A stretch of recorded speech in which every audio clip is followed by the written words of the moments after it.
رہنما شاہ محمود قریشی کا یہ کہنا ہے کہ بھارت کی پاکستان مخالف چالیں کبھی کامیاب نہیں ہوں گی۔ سرجیکل سٹرائیک کی بات مضحکہ خیز ہے۔ پارلیمانی رہنماؤں کے اجلاس میں بھرپور شرکت کریں گے، جہاں بھارتی عزائم پر بات کروں گا۔ ملتان میں میڈیا سے بات کرتے ہوئے شاہ محمود قریشی نے کہا کہ بھارت نے سرجیکل سٹرائیک کا ڈرامہ رچانے کی بھرپور کوشش کی، لیکن عالمی میڈیا کو دورہ کرانے کے بعد بھارت کے جھوٹ کا پول کھل گیا۔ انہوں نے کہا کہ سندھ طاس معاہدہ ختم کرنا بھارت کی سب سے بڑی بے وقوفی ہوگی۔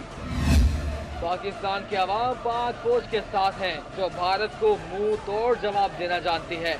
اپنی افواج کے ساتھ اور شہیدوں کے ساتھ یکجہتی کا اظہار کرنے کے لیے اور میں فوراً واگا بارڈر پہنچا اور وہاں جا کر ہمارے جو رینجرز تھے جو ہمارے بارڈر کا دفاع کر رہے ہیں انہیں یقین دلایا کہ ہم آپ کے ساتھ ہیں، پوری قوم آپ کے ساتھ ہے، آپ اس قوم کے قابل فخر بیٹے ہیں، آپ ہمارے محافظ ہیں اور آپ اکیلے نہیں ہیں۔ 20 کروڑ پاکستانی آپ کے ساتھ ہے۔